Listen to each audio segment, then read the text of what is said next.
ఇక వర్తమానంలోకి వచ్చేద్దాము. ప్రకటన గ్రంథం 3వ అధ్యాయం 10-11 వచనాలు ధ్యానం చేసుకుందాం. వాక్యమును దైకొంటివి గనక భూ నివాసులను శోధించుటకు లోకమంతటి మీదకి రాబో శోధన కాలములో నేనును నిన్ను కాపాడేదను. నేను త్వరగా వచ్చుచున్నాను. ఎవడును నీ కిరీటము నపహరింపకుండునట్లు నీకు కలిగిన దానిని గట్టిగా పట్టుకొనుము. హల్లెలూయా హల్లెలూయా. 11వ వచనం మరొక్కసారి ధ్యానం చేద్దామా? నేను త్వరగా వచ్చుచున్నాను. నేను త్వరగా వస్తున్నాను. ఎవడును నీ కిరీటమును నపహరింపకుండునట్లుగా కలిగిన దానిని గట్టిగా పట్టుకొను. నీకు కలిగిన దాన్ని ఎప్పుడు దాకమ్మా? ఎప్పుడు దాకా గట్టిగా పట్టుకోమంటున్నాడు? నేను త్వరగా వస్తున్నాను కాబట్టి అంతం మట్టికి నువ్వు కలిగిన దాన్ని గట్టిగా పట్టుకో. ఎందుకు గట్టిగా పట్టుకోమని ప్రభు సెలవిస్తున్నాడంటే దొంగ రాబోతున్నాడు. ఇప్పుడు జాగ్రత్తగా పట్టుకో, గట్టిగా పట్టుకో, భద్రం, జాగ్రత్తగా వెళ్ళని చెప్తున్నారంటే అక్కడ ఏదో ప్రమాదం జరిగేటువంటి సూచన అవకాశములు ఉన్నాయి. అందుకే ప్రభు జాగ్రత్తగా పట్టుకోనేనా. మరొక్కసారి ప్రభు వివరిస్తున్నారంటే జాగ్రత్తగా పట్టుకో.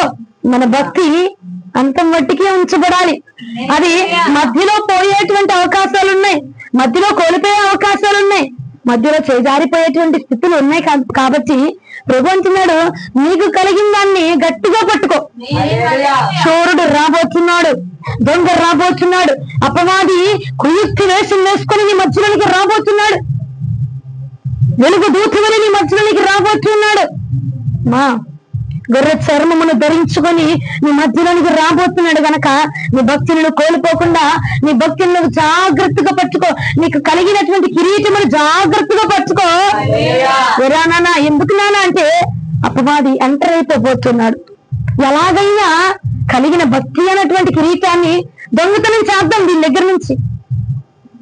తను కలిగినటువంటి ప్రతిష్ఠిత జీవితాన్ని దొంగతనం చేద్దాం ఎలాగైనా. దేవుడికి సమర్పించుకొని ఒక రోషముతో ఒక వైరాగ్యముతో బ్రతుకుతుంది కాబట్టి, వీడు బ్రతుకుతున్నాడు కాబట్టి వీడిని ఎలాగైనా దొంగతనం చేయాలి, వీడి దగ్గర ఉన్నటువంటి ఆ విశ్వాసాన్ని దొంగతనం చేయాలి, వీడి దగ్గర ఉన్నటువంటి భక్తిని దొంగతనం చేయాలి అని చెప్పి చోరుడు నీ మధ్యలోనికి రాబోతున్నాడు. కాబట్టి జాగ్రత్తగా పట్టుకో. ఆల్రెడీ కొంతమంది జీవితాలలోనికి చోరుడు వచ్చేసాడు. ఎలాగైనా ఎలా తెలుస్తుంది? మన భక్తి ఇంతకు ముందు ఉన్నటువంటి భక్తి ఇప్పుడు లేదు. మన భక్తిలో ఇంతకు ముందు కలిగినటువంటి ఆ బలము, ఆ స్టామినా, పట్టుదల, కృషి, ఆ తెగింపు ఇప్పుడు లేదు. కారణం ఏంటంటావు? చోరుడు చొరబడి ఉన్నాడు. అయితే కొంతమంది జీవితాలను కంట ఇప్పుడు ఎంటర్ అవ్వబోతున్నాడు. అందుకు ప్రభు అంటున్నాడు నేను త్వరగా రాబోతున్నా. కాబట్టి నీకు కలిగింది ఏది కలిగి ఉన్నావో, ప్రార్థనా జీవితమే ఉన్నావో, ఉపవాస జీవితాన్ని కలిగి ఉన్నావో, ప్రతిష్ఠిత జీవితాన్ని కలిగి ఉన్నావో, సమర్పణ కలిగి ఉన్నావో, తుది వరకు దాన్ని గట్టిగా పట్టుకున్నానా? నేను వస్తున్నాను కాబట్టి ఉన్న చిన్న కిరీటం పెద్ద కిరీటం ఏది కలిగి ఉన్నావో దాన్ని గట్టిగా పట్టుకో. పట్టుకున్నావు అంటే నువ్వు నా వద్ద ఉంటావు, పట్టుకోలేదు అంటే దేవుడు ఇంత హెచ్చరించి చెప్తున్నాడంటే మీరు గమనించగలుగుతున్నారా? నీ కిరీటమును జాగ్రత్తగా పట్టుకో అంటే దొంగ వచ్చాడు. ఏమంటావండి? జాగ్రత్తగా నడువు. ఎందుకు? అక్కడ పడిపోయే మార్గాలు ఉన్నాయి కాబట్టి అంటారు. దొంగ వచ్చేవాడు, దొంగలించేవాడు వచ్చాడు. ఆడు ఎలాగా ఒక మాయ చేసి, మంత్రాలు చేసేసి, చాతబడులు చేసేసో, లేదంటే మనల్ని ప్రార్థనకు వెళ్ళనివ్వకుండా ఆపేసో, బైబిల్ చదవనివ్వకుండా ఆపేసో, అభిషేకం పొందుకోనివ్వకుండా ఆపేసో, వాక్యాన్ని విననివ్వకుండా ఆపేసో, వాడు అలా చొరబడ్డావు. ఎలా వచ్చేస్తున్నాడమ్మా దొంగలించడానికి నీ కిరీటాన్ని అంటే? నువ్వు ప్రార్థన చేయడం ఆపిస్తున్నాడా? లేదు. మందిరానికి వెళ్ళడం ఆపిస్తున్నాడా? లేదు. కానికేయడం ఆపిస్తున్నాడా? లేదు. బల తీసుకోవడం ఆపిస్తున్నాడా? లేదు. మరి ఎలాగా నిన్ను వాడు దొంగలించబోతున్నాడు అంటే యూదా పత్రిక 1వ అధ్యాయం 19వ వచనానికి ఒకసారి రండి. వాడు ఎలా రాబోతున్నాడు? దొంగగా రాబోతున్నాడు. ఎలా మనల్ని దొంగలించబోతున్నాడు అంటే యూదా పత్రిక 1వ అధ్యాయం 19వ వచనం. అట్టి వారు ప్రకృతి సంబంధులను ఆత్మ లేని వారినై ఉండి వేదములు కలుగు చేయుచున్నారు. హల్లెలూయా హల్లెలూయా. ఒకసారి చేతులపైకి ఎత్తి చేద్దామా? ఎట్లాగా వాడు వచ్చి దొంగతనము చేయబోతున్నాడు, ఎలా మన కిరీటాన్ని వాడు దోచుకోబోతున్నాడు. ఏమంటే ఎలా వచ్చేస్తాయంటే మన భక్తిని ఎలా దొంగతనం చేయాలని, మన కిరీటాన్ని ఎలాగ దొంగతనం చేయాలి అని చెప్పి వాడు వస్తున్నాడంటే యూదా పత్రిక 1:19 క్లియర్ గా రాసి పెట్టింది. ఏమంటున్నాడు అక్కడ? అట్టివారట ప్రకృతి సంబంధిగా మన మధ్యలోనికి రాబోతున్నాడట. ఆత్మ లేని వాడిగా మన మధ్యలోనికి రాబోతున్నాడంట. మూడవదిగా భేదములు కలిగించేటువంటి వ్యక్తిగా వాడు మన మధ్యలోనికి రాబోతున్నాడు. ఈ 3 విధాలుగా వచ్చి మన కిరీటాన్ని వాడు దొంగలించబోతున్నాడంట. 3 విధాలుగా రాబోతున్నాడు. ఎలా వచ్చి దొంగతనం చేస్తాడు? మాయలు మంత్రాలు చేసేసి నీ మీద చేతపడి చేసేసి నీ మీద వశీకరణం చేసేసి అరే ఇక్కడే ఉండరా, ఇదే చేయరా అని చెప్పి నేను తిప్పడు. వాడు చేసేది ఏంటంటే, వాడు చేసేటువంటి పని ఏంటంటే ప్రకృతి సంబంధులను మన మధ్యలోనికి పంపించి మన దగ్గర ఉన్నటువంటి కిరీటమును వాడు దొంగలిస్తాడట. ఆత్మ లేని వారిని మన మధ్యలోనికి పంపించి మన దగ్గరికి పంపించి మన దగ్గర ఉన్నటువంటి కిరీటాన్ని దొంగలిస్తాడంట. భేదము కలిగించే వాడిని మన దగ్గరకు పంపించి మన దగ్గర ఉన్న కిరీటాన్ని వాడు ఎలా రాబోతున్నాడు రా అక్క అంటే ఏం చేయడు, నిన్ను డిస్టర్బ్ ఏం చేయడు. చేసుకో, గంటల ప్రార్థన చేసుకో, గంటలు అభిషేకం పొందుకో, గంటలు చర్చకి వెళ్ళి వాక్యాన్ని అయినా పర్వాలా, వాడికి నష్టమేమీ లేదు. నిన్ను ఎలా అటాక్ చేస్తాడంటే ప్రకృతి సంబంధిగా వాడు వచ్చేస్తున్నాడట. ఎలా రాబోతున్నాడండి? ఎలా రాబోతున్నాడు? ప్రకృతి సంబంధిగా వచ్చుచూ ఉన్నాడు. కాబట్టి మనం ఏం చేయాలట? చాలా జాగ్రత్తగా ఉండాలి. ప్రకృతి సంబంధిగా వాడు వచ్చి నిన్ను పడద్రోద్దామని చూస్తున్నాడంట. ఇక ఏం మంత్రాలు చేయడు, ఏం మాయ చేయడు, నిన్ను ఎక్కడ ఆపడు. ఏ కోటాలు పెట్టినా నిన్ను వెళ్ళకుండా ఏం ఆపడు, ఏ ఆటంకాలు పెట్టడు, నువ్వు వెళ్ళమనే చెప్తాడు.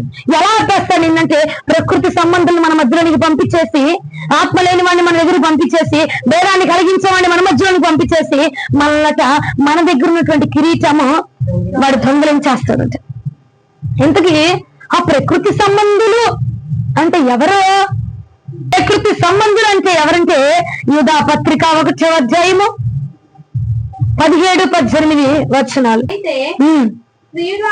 అయితే ప్రియులారా అంత్యకాలమునందు తమ భక్తిహీనమైన దురాశల చొప్పున నడుచు పరిహాసకులు పొందురని ప్రభువైన యేసుక్రీస్తు అపోస్తలులు పూర్వమందు మీతో చెప్పిన మాటలను జ్ఞాపకం చేసుకొనండి. ప్రకృతి సంబంధించి ఎవర్రా? ఎలా ఉంటాడు అమ్మా? ప్రకృతి సంబంధించి ఎలా వచ్చి పడిపోతాడు, ఎలా వచ్చేస్తాడు? ప్రకృతి సంబంధం వస్తున్నాడు కాబట్టి జాగ్రత్తగా పట్టుకో. ప్రకృతి సంబంధం పంపించేసి నీ కిరీటాన్ని దొంగలించబోతున్నాడు అని చెప్పావు, బాగుంది. ఆ ప్రకృతి సంబంధి నా దగ్గరికి వచ్చాడు అనేది నేను ఎలా గ్రహించాలి అంటే వాడు ఎలాంటి లక్షణాలు కలిగి ఉంటాడంటే ప్రకృతి సంబంధి భక్తిహీనతను కలిగి ఉంటాడంట. అంటే వాడికి ప్రభు అంటే భయం లేదు, భక్తి లేదు, చావా లేదు, చాటాడు లేదు అన్నట్టుగా వాడికి భయం లేదంటే భక్తి లేదంట. ప్రభు అంటే భయం లేదు, భక్తి లేదు. అలాంటి వాడిని మన దగ్గరికి పంపించేస్తాడు. ఎలా దొంగతనం చేస్తాడు? భక్తిహీనుణ్ణి నీతో సహవాసం చేపిస్తాడు. భక్తిహీనుణ్ణి మన దగ్గర తెచ్చేసి వాడితో మనం 24 గంటలు ముచ్చట్లు పెట్టే విధంగా, ప్రార్థన అంటే ఏమిటో తెలియని వాడిని తీసుకొచ్చి మనం వాడికి 24 గంటలు పూసుకొని రాసుకొని ఉండే విధంగా, భక్తి అంటే ఏమిటో తెలియదు, అపోస్తల తత్వం అంటే ఏమిటో తెలియదు, వాక్య పరిచయం అంటే ఏమిటో తెలియదు, అసలు వాక్యం అంటే ఇంత కూడా వాడికి తెలియదండి. అలాంటి వాడిని తీసుకొని వచ్చి వాడి ద్వారా మన కిరీటాన్ని అపమాటి దొంగలించబోతున్నాడు. ఎలా దొంగలించేస్తారంటే వాడు భక్తిహీనుడమ్మా, హీనమైన భక్తి కలిగిన వాడు. అసలు భక్తి అంటే ఏమిటో తెలియదు, ప్రార్థన అంటే ఏమో తెలియదు, వాక్యం అంటే ఏమో తెలియదు. భక్తిహీనుడు అంటే వాడు భక్తి లేని వాడు. వాడిని తీసుకొచ్చి పరిచయం చేస్తాడు నీకు. వాడు ఎలా ఉంటాడంటే ముందు బాగానే ఉంటాడు, ముందు పర్వాలా బాగుంటాడు, అంతా బాగుంటాడు. కానీ తర్వాత వాడి హీనత్వము మనల్ని కూడా హీనుడుగా మార్చివేస్తుంది. ఇప్పుడు నా ముందు బాగా ప్రార్థనాపరుని నేను చూసి, నా ముందు బాగా వాక్యం బోధించేవాడిని నేను చూసి, నా ముందు బాగా ప్రార్థన చేస్తే గట్టిగా ఉపవాసం చేస్తే ప్రభుకి అమితముగా దగ్గర అయిపోయిన వాడిని నేను చూసాననుకో, నాకు ఎలా ఉండిద్ది? నాకు ఎలాంటి రోషం పుట్టిద్ది? నా ఆత్మ ఎలా రగిలించబడిపోద్ది? నేను కూడా వాడిలాగా, నేను కూడా ఆయనలాగా మార్చబడాలా, నేను కూడా ఆయనలాగా అంత గొప్ప పరిచయం చేయాలా, నేను కూడా ఆయనలాగా రోషం కలిగి బతకాలా, నేను కూడా ఆయనలాగా తెగించి బతకాలనిపించింది. అవునా కాదండి? అవునా? అదే నా ముందు నిద్రపోయేవాడిని చూస్తాను అనుకో, నా వెనక నాకంటే భక్తి తక్కువ చేసేవాడిని చూస్తే అలాంటి రోషం నాకు కలిగిద్దా? అలాంటి ఆవేశం నాకు కలిగిద్దా? అలాంటి తప్పులు నాకు కలిగిద్దా? అలాంటి పౌరుషం నాకు కలిగిద్దా? ప్రభుతో ఉండాలన్నటువంటి ప్రేమ నాకు కలిగిద్దా అండి? కలగదు, కలగదు. అలాంటి వాడిని తీసుకొచ్చి నా దగ్గర పెడతాడు, అలాంటి వాడిని తీసుకొచ్చి నీ దగ్గర పెడతాడు. అంటే భక్తిహీనుడంటే ఎవడో కాదు, మనకంటే భక్తిలో తక్కువ ఉన్నాడు. మనకంటే నువ్వు 2 గంటలు ప్రార్థన చేస్తావు, వాడు 10 నిమిషాలు కూడా ప్రార్థన చేయలేడు. నువ్వు ప్రభువుకి చాలా అమితమైన కనెక్షన్ ఉండే కూర్చున్నావు అంటే ఎందుకు శోధన వచ్చిందో గ్రహించగలిగినటువంటి మనోనేత్రములు కలిగిన వాడు నువ్వు. కానీ వాడికి అలాంటివి కలిగి లేడు, అలాంటివి చేయడు వాడికి అలాంటివి రావు. అలాంటి వాడిని తీసుకొచ్చి, హీనుడిని తీసుకొచ్చి మనల్ని కూడా, మన భక్తిని కూడా హీనతలోనికి నడిపించబోతున్నాడట. ఎలా వచ్చేస్తున్నాడమ్మా దొంగ? ఎలా వచ్చేస్తున్నాడు మన కిరీటాన్ని దొంగలించడానికంటే నిన్ను కూడా హీనమైన పరిస్థితులను తీసుకెళ్లి నీ భక్తిని కూడా హీనతలోనికి నడిపించేసి, వాడి భక్తి హీనుని నీకు పరిచయం చేసేసి, నీకంటే భక్తి తక్కువైన వాడిని నీకు చూపించేసి, భక్తిలో రోషం పెరగనివ్వకుండా, సమర్పణ పెరగనివ్వకుండా, వైరాగ్యం పెరగనివ్వకుండా ఇంకా నిన్ను భక్తిలో చల్లారబెట్టేటువంటి వాడిని తీసుకొచ్చి మనల్ని కూడా చల్లార్చే విధంగా చేయబోతున్నాడు. అలాంటి వారా భక్తిహీనులతో నీ సంగతి? ప్రార్థన అంటే ఏంటో తెలియని వాడితో నీ సంగతి చూడండి. ప్రార్థన అంటే ఏమిటో తెలియని వాడికి, వైరాగ్యం అంటే ఏంటో తెలియదు, సమర్పణ అంటే ఏంటో తెలియదు, ప్రతిష్ఠిత అంటే ఏంటో తెలియదు. అలాంటి వాడితోనే నీ యొక్క సహవాసం అలాంటి వాడితోనా? నువ్వు లెగిస్తా పట్టుకున్న ప్రార్థనని ప్రతి ఉదయం ప్రభు వాక్యం అని చెప్పి ప్రభుతో కలిసేటువంటి వాడవ నీవు. మరి వాడికి సహవాసం ఉందా? నువ్వు క్రీస్తుతో సహవాసం చేసేటువంటి వ్యక్తివి. మరి మనతో సహవాసము చేసేటువంటి వ్యక్తులు ఎలా ఉన్నారు? వాళ్ళు క్రీస్తుతో సహవాసం చేసేటువంటి వ్యక్తులేనా? నువ్వు సహవాసం చేసేటువంటి వ్యక్తులు, మనం ముచ్చట్లు పెట్టుకునేటువంటి వ్యక్తులు, మనం ఫోన్ మాట్లాడేటువంటి వ్యక్తులు, మనం పొద్దున్నే ఉదయం లభిస్తే కలుసుకునేటువంటి వ్యక్తులు. ఏమా పొద్దున్న 6 గంటలకు లేచారే, మధ్యలో పంపొచ్చింది, నీళ్ళు పట్టుకున్నాను, తర్వాత కూరగాయలకి వెళ్ళాను, కూరగాయలు కోసుకున్నాను, మార్కెట్కి వెళ్ళాల్సి వచ్చింది, కరెంటు బిల్లు కట్టాల్సి వచ్చింది. Day to day, day by day, ప్రతి నిమిషము జరిగినట్టుగా వెళ్ళి ఏం చేస్తున్నావు అని చెప్తున్నావు. అంత క్లోజ్ అయిపోయాడు నీకు, అంత క్లోజ్ అయిపోయాడు. ఆ భక్తిహీనుడు నిన్ను భక్తిలోనికి నడిపిస్తున్నాడా, హీనతలోనికి నడిపిస్తున్నాడా? భక్తి హీనతలోనికి నడిపిస్తున్నాడు. ఒకటే అండి, నీ సహవాసము మనకంటే భక్తి తక్కువ ఉన్న వాడితో మన లెవెల్ పోల్చుకోకూడదు, మన సహవాసం ఉండకూడదు. ఎప్పుడు కూడా యేసుక్రీస్తు ప్రభుల వారితో మన భక్తిని పోల్చుకోవాలా. ఎప్పుడు కూడా గొప్ప గొప్ప దైవజనులతోని మన భక్తిని పోల్చుకోవాలా. హల్లెలూయా. విశ్వాసంతో పోల్చుకోవద్దు. అసలు దైవజనులు కూడా పక్కన పెట్టు, దేవుడితో పోల్చుకో మన భక్తిని. మన భక్తిని ఎప్పుడు దేవుడితో పోల్చుకొని మనం ఆయనతో టాలీ చేసుకుంటే ఇంకా సరిపోలేదురా, నేను ఇంకా చేయాల్సింది, ఇంకా కొద్ది ఉంది, ఇంకా కొద్ది ఉంది, ఇంకా కొద్ది ఉంది అనిపించింది. అదే మనకంటే తక్కువ ప్రార్థన చేసేవాడు కానీ చూస్తే మనకి ఎలా అనిపించింది? వీడికంటే నేను నయ్యేలే, వీడు 10 నిమిషాలు చేస్తున్నాను, నేను 2 గంటలు ప్రార్థన చేస్తున్నాను, వీడు వారానికి ఒక్కసారే మందిరానికి వెళ్తాడు, నేను వారం మొత్తం ప్రతి వారం అసలు ఎక్కడ ప్రార్థన పెట్టి నేను పరుగమని వెళ్ళిపోతా బ్లెస్ ఎక్కతో పాటు అని అనుకుంటాం. అనుకున్నప్పుడు మన భక్తి ఏమైపోతున్నానా? తగ్గిపోతుంది. మొదటిగా ప్రకృతి సంబంధి అంటే ఏదో అనుకోవద్దు. ప్రకృతి సంబంధిని పంపించి మన భక్తిని వాడు దొంగలిస్తాడంట. ఆ ప్రకృతి సంబంధికి ఉన్నటువంటి మొదటి లక్షణం భక్తి లేనివాడు. భక్తి లేనివాడు మనకంటే భక్తి తక్కువ ఉన్నవాడు, మనకంటే అభిషేకాన్ని తక్కువ పొందుకునేవాడితో, మనకంటే అన్య భాషలు తక్కువ మాట్లాడేవాడితో, మనకంటే వాక్యాన్ని తక్కువ ధ్యానం చేసేవాడితో, మనకంటే పరిచయంలో తక్కువ ఇంట్రెస్ట్ ఉన్నవాడితో మన సహవాసం ఉండకూడదు. ఎందుకంటే వాడిని వాడుకొనే మన యొక్క కిరీటాన్ని, ఏ కిరీటం అమ్మా నీకుంది చూసా, విశ్వాసం అనే కిరీటం, ఆ కిరీటాన్ని అపవాది దొంగలిస్తున్నాడంట. మనకుందే ప్రార్థన అనే కిరీటం, ఆ కిరీటాన్ని దొంగలిస్తున్నాడంట. హల్లెలూయా. ప్రకృతి సంబంధికున్న మొదటి లక్షణం ఏంటిది? భక్తిహీనత కలిగిన వాడు. ఆ భక్తిహీనుని తీసుకొచ్చి మన దగ్గర పెడతాడు అపవాది. ప్రకృతి సంబంధాలు మన దగ్గర పెడతామని చెప్పాం కదా. ప్రకృతి సంబంధికున్న మొదటి లక్షణం భక్తిహీనత. ఆ భక్తిహీనుని తీసుకొచ్చి మన దగ్గర పెట్టి మనం కూడా భక్తిహీనతలోని వెళ్ళిపోయే విధంగా చేస్తాడు. అది మనంతట మనమే వెళ్ళేలా చేస్తాడు. వాడొచ్చి ఏం చేయడు, మనంతట మనమే పడిపోయే విధంగా, మనంతట మనమే నిర్లక్ష్యం చేసే విధంగా, మనంతట మనమే దేవుడికి దూరం అయిపోయే విధంగా చేస్తా ఉంటాడండి. అర్థమైందా భక్తిహీనుడికి కొన్న లక్షణం? మనకంటే భక్తి తక్కువ ఉన్నవాడితో ఎప్పుడు మనం సహవాసం చేయకూడదండి. ఆలోచన చేయండి.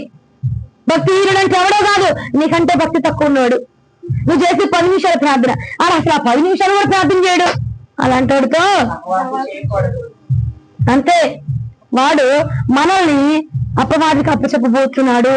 అలాంటి వాడు మీ దగ్గరికి వచ్చినప్పుడు, ఇప్పుడు సహజంగా మాట్లాడుకుంటున్నప్పుడు మనం ఎక్కువగా వాళ్ళకి క్లోజ్ అయిపోతున్నాం అన్నప్పుడు మనం ఒకటి గమనించుకోవాలి, వీళ్ళు ప్రార్థనా పరులా కాదా? అర్థమవుతుందా? వీళ్ళు ప్రార్థనా పరులా కాదా? నేను ఉంటున్న బోధన వీరు ఉన్నవారా కాదా? అవునా కాదా? వాక్యం వింటున్నవారా కాదా? వాక్యానుసారంగా జీవిస్తున్న వాళ్ళా కాదా అని టాలీ చేసుకొని మన సహవాసం వాళ్ళతో ఉంచుకోవాలి. అర్థమైందా? అది టాలీ చేసుకోవాలి. మీ దగ్గరికి వచ్చినప్పుడు మాట్లాడేస్తారు ఎవరొకళ్ళు, మాట్లాడు తప్పంటలేదు, సహవాసము అంటున్నా. నేను మాట్లాడద్దు జనాలతో అంటున్నా. మన సహవాసము భక్తిహీనులతో ఉండకూడదు. క్యాజువల్ గా మాట్లాడేది వేరు, సహవాసం చేసేది వేరు. సహవాసం చేయడం అంటే ఉదయం మొదలుకొని రాత్రి దాకా గడిచిందంతా, రుద్దిందంతా, వెళ్ళిందంతా, చేసేదంతా చెప్పడం, అది సహవాసం కదండి. ఆ సహవాసులు ఎలాంటి విషయాన్ని కలిగి ఉన్నారు, ఆ సహవాసులు ఎలాంటి జీవితాన్ని కలిగి ఉన్నారు అన్నది మనం గమనించుకుంటే మన కిరీటము అపవాది చేతిలో పడిపోకుండా మనము జాగ్రత్త పడగలము. హల్లెలూయా, హల్లెలూయా. మరి ప్రకృతి సంబంధికి ఇంకా లక్షణం ఉంది, ఇంకో లక్షణం. ప్రకృతి సంబంధం మన దగ్గరకు వస్తున్నారు కాబట్టి వాళ్ళు ఫస్ట్ లక్షణం. అలాంటి వాడు మన దగ్గరకు వచ్చినప్పుడు మనం ఏం చేయాలి? చాలా జాగ్రత్త పడిపోవాలి. వాడు మాట్లాడే మాటలు, వాడు చూసే చూపులు, వాడి నడిచే నడక మన మీద, మన భక్తి మీద ఎఫెక్ట్ పడిపోయిద్దని మనం గమనించుకొని, గ్రహించుకొని చాలా జాగ్రత్తగా నడుచుకోవాలి. రెండోది,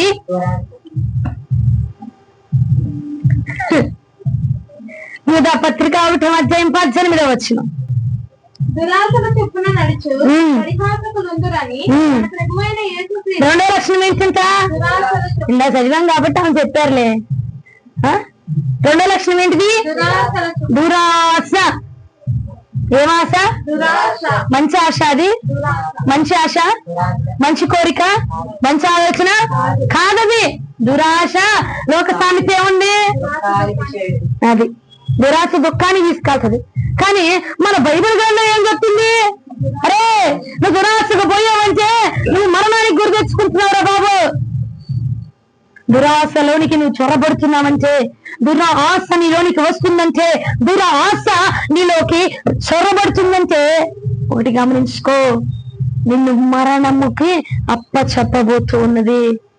ప్రకృతి సంబంధులంటే తమ ఆలోచన చొప్పున నడుచుకుంటారు. దురాశ అంటే ఏంలే, తమ ఆలోచన చొప్పున నడుచుకునేవాడు. రెండో వర్షం తమ ఆలోచన చొప్పున నడుచుకుంటాడు. వీడు దేవుడి చిత్తాన్ని చేస్తాడా? దేవుడి ఇష్టాన్ని జరిగిస్తాడా? దేవుడి ప్రణాళిక చొప్పున నడుచుకునేవాడా? కాదు. వాడు ఆలోచన చొప్పున నడుచుకుంటాడంట. వాడి శరీరం ఏం చెప్పిందో అది వింటాడంట. వాడి మనసు ఏం చెప్పిందో అది వింటాడంట. ఇప్పుడు కూర్చొని నడుము గోడ కానుకోమన్ననుకో ఏం చేస్తాడు? ఆ శరీరం చెప్పిన మాట వింటాడు. ఆ శరీరము చెప్పిన మాట విని, తన మనసు చెప్పిన మాట విని, తన దేహం చెప్పినటువంటి మాటలు విని దాని ప్రకారంగా నడుచుకుంటాడట. అట్లాంటి వ్యక్తులు మన దగ్గరికి, అలాంటి వ్యక్తులు మన దగ్గరికి పంపించి మన భక్తిని అపవాది దొంగలించబోతున్నాడు. సంగమా గమనించుకో. నువ్వు సహవాసం చేస్తున్నటువంటి వ్యక్తి దేవుడి చిత్తాన్ని చేసేటువంటి వ్యక్తేనా? దేవుడి ప్రణాళికను జరిగించేటువంటి వ్యక్తేనా? తండ్రి ఉద్దేశాన్ని నెరవేర్చేటువంటి వ్యక్తేనా? తండ్రి చిత్తానుసారంగా నడుచుకునేటువంటి వ్యక్తేనా? నువ్వు ప్రేమిస్తున్నటువంటి వ్యక్తి అయినా, నువ్వు నడుచుకునేటువంటి వ్యక్తి అయినా, నువ్వు చేతులు పట్టుకొని గింగరాలు పట్టుకొని తిరుగుతా ఉన్నావు చూసావా, ఆ మార్కెట్ నుంచి ఈ మార్కెట్ వరకు, అలాంటి వాడు దేవుడికి సంబంధించిన వాడేనా? దేవుడి చిత్తాన్ని జరిగిస్తున్నాడా? దేవుడి ఆలోచనలో ఉంటున్నాడా? వాడి యొక్క ఆలోచన నెరవేరుస్తున్నాడా అన్నది మనం గమనించుకోవాలి. ప్రసంగమా ఒక రాత్రి కాలం అందు దురాశ కలిగట తమ ఆలోచన నెరవేర్చి తండ్రి చిత్తాన్ని నెట్టివేస్తాడట. తండ్రి చిత్తాన్ని నెట్టివేసేవాడితోనే మన సహవాసం, తండ్రి చిత్తాన్ని దూరం చేసేవాడితోనే మన సహవాసం. ఏమండి, ఏం చేయడు, మంత్రగాళ్ళు పంపించడు, ఏం చేయడు, అపవాదిగాడు. ఇలాంటి వాడిని మన దగ్గర పంపించేసి ఇప్పుడు వాడొచ్చి ఏం చేస్తున్నాడు? శరీరపు ఇష్టాన్ని నెరవేరుస్తున్నాడు. మనం కూడా చూస్తాం. మనకేమనిపించింది? ఇప్పుడు ఆటోమేటిక్ గా మన పక్కనోడు వెళ్ళి నడుము గోడ కానికిచ్చుకున్నాడు అనుకో, మనకేమనిపించింది? నానా అనిపించదా? ఆయన చూసి నువ్వేం చేస్తున్నావు? నీ శరీరము. ఇప్పుడు మనము మానేసి మన ఆలోచన నెరవేర్చే విధంగా మార్చబడిపోతున్నాం. ఏమండి? మన ఆలోచన నెరవేర్చబడకూడదు, తండ్రి చిత్తం నెరవేర్చబడిపోవాలి. హల్లెలూయా, హల్లెలూయా, హల్లెలూయా. ఎలాంటి వ్యక్తిని మన దగ్గర పంపిస్తాడంట? వాడి ఆలోచన చొప్పున నడుచుకునేటువంటి వ్యక్తిని మన దగ్గరికి పంపించేసి మన భక్తిని అపవాది దొంగలించబోతున్నాడంట. ఏమండి? మన భక్తిని ఎలా దొంగలిస్తాడు అపవాది? తమ ఆలోచన నెరవేర్చే వాళ్ళు, దేవుని ఆలోచన నెరవేర్చిన వాళ్ళు, దేవుడి ఉద్దేశాలు నెరవేర్చిన వాళ్ళు, వాళ్ళ ఇష్టానుసారంగా నడుచుకునేటువంటి వ్యక్తుల్ని మన దగ్గరికి పంపించేసి మనము కూడా అదే కోవలో, మనము కూడా అదే మార్గంలో, మనము కూడా అదే లక్షణాల్లో వెళ్లే విధముగా చేస్తాడు. యాకోబు రాసిన పత్రిక 1వ అధ్యాయం 15వ వచనం చూడండి. దురాశ గర్భము ధరించి పాపమును కనగా పాపము పరిపక్వమై మరణమును కనును. దురాశ గర్భమును ధరించి పాపమును కనగా, పాపం ఏం కంటుందంట? పాపం మనకి ఏమిస్తుందంట? ఏమిస్తుందండి? ఎవరు కలిగిన వారు చెప్తారా? ఏమిస్తుంది? మన ఆశ పాపంలోనికి పడేస్తుందా? మన ఆశ ప్రభువుకు మనల్ని దగ్గర చేస్తుందా? మనం తీసుకుంటున్నటువంటి మనకు వచ్చినటువంటి ఆశ, లేదంటే ఇతరుల ద్వారా ప్రేరేపించబడి మనలో రేగుతున్నటువంటి ఆశలు దేవుడికి మనల్ని దగ్గర చేస్తున్నాయా, పాపానికి మనల్ని దగ్గర చేస్తున్నాయా అన్నటువంటిది మనం గమనించుకుంటే మన భక్తి అనేటువంటి కిరీటాన్ని అపవాది నిమ్మారుగా దొంగలించలేడు. ఏమండి? మనలో రేగుతీ కొన్ని ఆశలు, మనలో కొన్ని ఆశలు కలుగుతా ఉంటాయి. ఆ ఆశలు దేవుడి దగ్గర చేస్తున్నాయా, అపవాది దగ్గర చేస్తున్నాయా? మనకు వచ్చినటువంటి ఆశ దేవుడికి ఇష్టంగా ఉంటుందా, అపవాదికి ఇష్టంగా ఉంటుందా? మనలో రేగుతున్నటువంటి, లేదంటే పక్కనోడు మనకి రేపెడుతున్నటువంటి ఆశ దేవుడికి దగ్గర చేస్తుందా, పాపానికి దగ్గర చేస్తుందా అన్నటువంటిది ఒక్కసారిగా మనం ఆలోచన చేసుకోగలిగితే మన కిరీటము ప్రకృతి సంబంధాలకు అప్పచెప్పబడదు, మన కిరీటము అపవాదికి అప్పచెప్పబడదు, మన కిరీటము దొంగలించబడదు. హల్లెలూయా, హల్లెలూయా. ఈ వాక్యం మీద బోలెడన్ని ప్రసంగాలు చెప్పాను, కానీ ఇలాంటి వాక్యము ఇంతకు ముందు ఎన్నడూ కూడా నేను వినలేదు, నాకు తెలియలేదు, నేను బోధించలేదు. అలాంటివి ఈ పూట ప్రభు మాట్లాడుతుంటే నిజంగా నాకు ఆశ్చర్యం వేసింది. నిజమే కదా? ఎలాగో మన పెద్ద ఆయుధాలు తీసుకొచ్చి మనం పడేయడానికి చూడ్డు, మన కిరీటాన్ని దొంగలించడానికి చూడ్డాడు. ఇలాంటివి తీసుకొస్తాడు, ఇలాంటి వాళ్ళని పంపిస్తాడు. ఎలాంటి వారయ్యా? వాళ్ళ ఆశలు నెరవేర్చేసుకుంటారంట. వాళ్ళ ఆశ చెప్పిన వాళ్ళు నడుచుకుంటే వాడిని చూసి కూడా మనం ఏం చేస్తాం? మనం కూడా మన ఆశ నెరవేర్చే వారిగా మార్చబడిపోతున్నాం. అంటే మనకున్నటువంటి భక్తిని మనమే వదిలిపెట్టేస్తున్నాం, మనకున్నటువంటి సమర్పణని మనంతటి మనమే వదిలిపెట్టే విధంగా వాడు చేసేస్తా ఉంటాడట. హల్లెలూయా. మనకు కొన్నిసార్లు కొన్ని ఆలోచనలు వస్తాయి, కొన్ని ఆశలు పడుకుందామన్న ఆలోచన కానీ, లేదంటే బయటికి వెళ్దామన్నటువంటి ఆలోచన కానీ, ఆ ఆలోచన లేదంటే ఆ ఆశ మళ్ళీ కొన్ని ఆశలు రేగుతా ఉంటాయి. ఆ మేకప్లు అర్థం, ఇవి అర్థం, ఆ జల్లు అర్థం, ఈ జల్లు అర్థం, వాడితో మాట్లాడదాం, వీళ్ళతో మాట్లాడదాం, వీళ్ళతో మాట్లాడకుండా ఉండలేమో, వీళ్ళకి ఫోన్ చేద్దాం, వీళ్ళకి ఫోన్ చేద్దాం, ఈ చేద్దాం, ఈ చేద్దాం.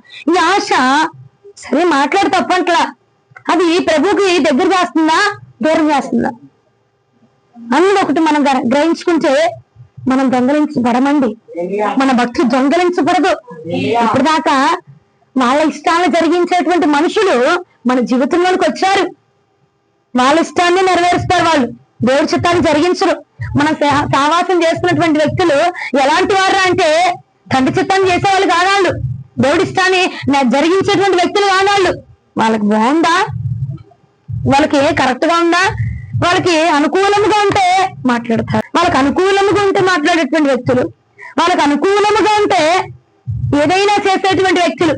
కానీ లేఖనం ఏం తెలుస్తుందండి? మనకంటే అనుకూలత ఉన్నా అనుకూలంగా లేకపోయినా ప్రభువును మనం వెంబడించాలి. హల్లెలూయా. అది లేఖనం మనకు సెలవిస్తున్నటువంటి మాట. ఒకటి రాత్రి గమనించుకోండి, మనలో కలుగుతున్న ఆశ గాని, లేదంటే మన దగ్గరికి వచ్చి ఒకడు ఆశ పడుతున్నాడు చూసావా, వాడి దగ్గర నుంచి వచ్చే ఆశ అయినా మనల్ని దేవుడి దగ్గర చేస్తుందా, లోకానికి దగ్గర చేస్తుందా? నీ దగ్గరకు వచ్చి లిప్స్టిక్ పూసుకుంటారు ఆ పిల్ల, మనకి ఆ ఆశ మనలో అది కలుగుతుంది. కలిగింది దేవుడి దగ్గర చేస్తుందా? దేవుడి దగ్గర చేస్తుందా? లేదంటే ప్రభువుకి దగ్గర చేస్తుందా? లేదంటే అపవాది దగ్గర చేస్తుందా? అన్నది మనం గ్రహించుకోవాలి. అప్పుడు మనం దొంగలించబడము. అర్థమైందా? మన దగ్గర ఉన్న అభిషేకం కూడా దొంగలించబడదు. కొన్నిసార్లు మనం అనుకుంటాం, ఏంటి ఇంతకు ముందున్న ప్రార్థన జీవితం నాకు ఇప్పుడు లేదేంటి, ఇంతకుముందు బాగా చేసేదాన్ని ఇప్పుడు చేయలేకపోతున్నాను ఏంటి, ఇంతకుముందు బాగా కళల ద్వారా దేవుడు మాట్లాడేవాడు ఇప్పుడు రావట్లేదు ఏంటి, ఇంతకుముందు దర్శనాలు వచ్చాయి ఇప్పుడు రావట్లేదు ఏంటి, ఇంతకుముందు బాగా నేను ఉండేదాన్ని ఇప్పుడు ఉండలేకపోతున్నాను ఏంటంటే అపవాది మన కిరీటము, ఏ కిరీటము? అభిషేకం అనే కిరీటాన్ని దొంగలించేశాడు. ఏమండి? కళలు అనేటువంటి కిరీటాన్ని దొంగలించేశాడు. దర్శనాలు అనేటువంటి కిరీటాన్ని దొంగలించేశాడు. ప్రభుతో ముఖాముఖిగా మాట్లాడేదాన్ని ఇప్పుడు లేదు. అంటే ఆ కిరీటాన్ని ఏం చేశాడు? దొంగలించేశాడు. ఎలా దొంగలించాడంటే భక్తిహీనుడిని మన దగ్గరికి పంపించి, భక్తిహీనుడు ఎవడు? ప్రకృతి సంబంధి. ఆ ప్రకృతి సంబంధికున్న లక్షణం ఏంటి? భక్తిహీనత. భక్తిహీనుని మన దగ్గర పంపించేసి మన భక్తిని కూడా మనం కోల్పోయే విధంగా చేసేసాడు వాడు. అది మనకి తెలియలా. కోల్పోయామన్న విషయం మనకి తెలియలా, పోగొట్టుకున్నాం అన్న విషయం మనకి తెలియలా. రెండోది ఇంకెవరు పంపించాడంటే తమ ఆశల ప్రకారంగా నడుచుకునేవాడు, తమ ఆలోచన నెరవేర్చుకునేటువంటి వాడిని మన దగ్గరికి పంపించి వాడిలాగా మనము కూడా ఉండే విధంగా చేశాడంట. వాడిలాగా మనము కూడా బతికే విధంగా చేస్తా ఉన్నాడంట. ఏమండి? లేఖనం ఏం సెలవిస్తుంది? తండ్రి చిత్తము చొప్పున జరిగించువాడే. అవునా? మరి మన దగ్గరికి వచ్చిన వాడు తండ్రి చిత్తాన్ని చేస్తున్నాడా? మనం ఫోన్ మాట్లాడే వాళ్ళు తండ్రి చిత్తాన్ని చేస్తున్నారా? మనం ఫోన్ మాట్లాడే వాళ్ళు తండ్రి చిత్తానుసారంగా ఉంటున్నారా? లేదు. కాబట్టి అలాంటి వారితో మన సహవాసం తగునా? చేశాము, ఇప్పుడు దాకా చేశాము. ఆల్రెడీ మన కిరీటము దొంగలించబడిపోయింది. మన కిరీటంలో ఉన్నటువంటి వజ్రాలు దొంగలించబడిపోయినాయి. ఒట్టి కిరీటం ఉంటే ఏం ప్రయోజనం నాన్న? కిరీటంలో వజ్రాలు, వైడూర్యాలు, మొక్కుచాలు ఉండాలి కదా. అవేమైపోయినాయి? దొంగలించబడిపోయింది. ఇంతకు ముందు అభిషేకం లేదు. అభిషేకం అనేటువంటి కిరీటం పోయింది, కళలు అనే కిరీటం పోయింది, దర్శనం అనే కిరీటం పోయింది, వివేచన వరం అనే కిరీటం పోయింది, అన్య భాషలనే కిరీటం పోయింది నాన్న. ఈ వజ్రాలు ఒక్కొక్కటిగా దొంగలించబడుతున్నాయి. ఒక్కొక్కటిగా మనం కోల్పోతున్నాము. ఒక్కొక్కటిగా అపవాది దొంగలించేస్తా ఉన్నాడు. ఆఖరిగా మిగిలిన ఆ కిరీటాన్ని కూడా వాడు దొంగలించబడక మునిపే ఈ రాత్రి ప్రభు చెప్తున్నాడు, నువ్వు జాగ్రత్త పడుకో. వాడు దొంగగా చొరబడి నీ కిరీటాన్ని దొంగలించబోతున్నాడు నాన్న. నువ్వు జాగ్రత్త పెడుకో, జాగ్రత్తగా ఉండు. నీ కిరీటాన్ని ఎవరు నువ్వు అపహరించకూడనట్లుగా నీకు కలిగినటువంటి ఆ కిరీటం గట్టిగా పట్టుకో. నీ దగ్గర ఉన్నటువంటి కిరీటాన్ని అంత మటుకి గట్టిగా పట్టుకో. అంత మటుకి భక్తిహీనునితో నువ్వు సహవాసం చేయమాక. అంత మటుకి కూడా దురాశ కలిగినటువంటి వాడిని, ఆ ఆశ నిన్ను పాపంలో పరద్రోసే విధంగా చేస్తున్నాడు చూసావా, వాడితో నువ్వు సహవాసం చేయబాక. అంత మటుకి కూడా వీడితో నువ్వు సహవాసంలో అంతం మటుకున్న ఈ జర్నీలో వాడు గనక ఎంటర్ అయ్యాడు అంటే నీ కిరీటం దొంగలించబడిపోయిద్ది. అందుకే నేను చెప్తున్నా, అంతము బట్టికి కూడా దురాశ కలిగిన వాడు, తన ఆలోచన చొప్పున నడుచుకునేవాడు, తన ఇష్టాన్ని చేసేటువంటి వ్యక్తి మన దగ్గరకు వస్తూ ఉన్నప్పుడు చాలా జాగ్రత్త పడాలి. చాలా జాగ్రత్తగా మసులుకోవాలి. చాలా జాగ్రత్తగా మన భక్తిని కాపాడుకోవాలి. చాలా జాగ్రత్తగా మన ఆత్మీయతను కాపాడుకోవాలి. హల్లెలూయా. ఇలాగొస్తూ దొంగలిస్తాడమ్మా. ఇన్నాళ్ళు తెలియలేదు మనకి, దొంగలించబడిపోయాము. ఇన్నాళ్ళు తెలియలా. ఈ రాత్రి ప్రభు సెలవిస్తున్నాడు, భక్తిహీనుణ్ణి దూరంగా ఉండు, జాగ్రత్తగా ఉండు, జాగ్రత్తగా కాపాడుకో, జాగ్రత్తగా మలుసుకో. దురాశ కలిగిన వాడు వస్తున్నాడు, వాడు ఆలోచన చేసేవాడు వస్తున్నాడు, తండ్రి చిత్తం చేయనివాడు అలాంటి వాడి దగ్గరకు వస్తున్నాడు. నీలో వాడు ఆశలు రేపి ఆ ఆశ ద్వారా నీలో పాపం చేపించేవాడు వస్తున్నాడు. ఆ పాపము నువ్వు గనక చేస్తే ఆ పాపము ద్వారా వచ్చి జీతం నీకు మరణమే. అలాంటి మరణాన్ని నీకు తీసుకొచ్చి నా సన్నిధానం నుంచి నువ్వు దూరం చేయబోతున్నాడు, నా ప్రణాళిక నుంచి నువ్వు దూరం చేయబోతున్నాడు. జాగ్రత్తగా గమనించుకో, జాగ్రత్తగా కాచుకో. ఉన్న కిరీటం వాడు దొంగలించకుండా జాగ్రత్తగా కాపాడుకోమని ఈ రాత్రి ప్రభు హెచ్చరిస్తున్నాడు సంగమా. హల్లెలూయా. ఏదో విన్నామా, వెళ్ళిపోయామా, వచ్చామా, కూర్చున్నాం అన్నట్టుగా కాదు. చాలా జాగ్రత్తగా ప్రభు మరలా హెచ్చరిస్తున్నాడంటే ఇది నిజముగా అపవాదిని కిరీటమును దొంగలించాడు అని అర్థం. ఒకటి కాదు, రెండు కాదు, అనేకమైన సార్లు నీకు చెప్పుచున్నాడు ఈ మాట. అంటే అపవాదిని కిరీటాన్ని దొంగలించబోతున్నాడా? దొంగలించేశాడు. భక్తి ఉందా? ఉందంటావా? మునుపు కలిగినటువంటి భక్తి ఇప్పుడుకుందా? ఏనానా? మునుపు కలిగినటువంటి ప్రార్థన జీవితం ఇప్పుడుందా? మునుపు కలిగినటువంటి అభిషేకము, ఆ రోషము, ఆ పౌరుషం ఇప్పుడుందా? లేదు. అంటే ఆల్రెడీ దొంగలించబడిపోయింది కిరీటం, దొంగలించబడిపోయింది. ఈ పూట ప్రభు అంటున్నాడు, గట్టిగా పట్టుకో, ఇప్పుడైనా గట్టిగా పట్టుకో, ఇప్పుడైనా పోరాటం చేయి, ఇప్పుడైనా జాగ్రత్త పడు, ఇప్పుడైనా జాగ్రత్తగా మసులుకో, ఈనాటికైనా జాగ్రత్తగా ఉంచుకో, ఈనాటికైనా గ్రహింపును కలిగి ఆలోచన చేసి సరైన ఆలోచన, సరైన నిర్ణయం తీసుకొని జాగ్రత్తగా గట్టిగా పట్టుకొని కిరీటాన్ని. ఇప్పటిదాకా భక్తిహీనుడు వచ్చాడు, వాటి ద్వారా పోగొట్టుకున్నావు. దురాశ కలిగినోడు వచ్చాడు, వాటి ద్వారా వాడి ఆశలు కూడా నీళ్ళని పెట్టేసి నువ్వు కూడా వారి ఆశ చొప్పున నెరవేర్చుకొని ఆశ పాపం చేసే విధంగా వెళ్ళిపోయావు. ఆ పాపం ద్వారా మరణాన్ని కొని తెచ్చుకుంటున్నావు. ఇప్పటికైనా చాలా జాగ్రత్త పడిపో.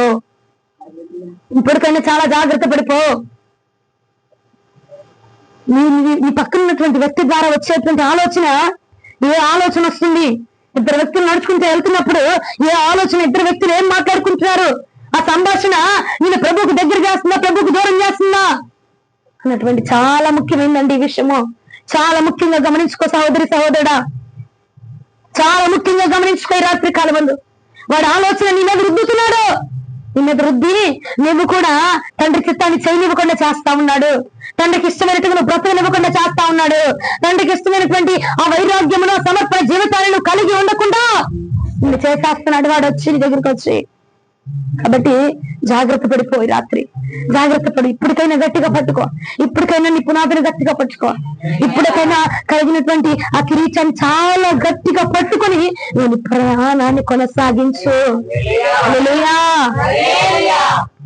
ఏ ఆశ కలిగిస్తున్నాడు వాడు గమనించుకో.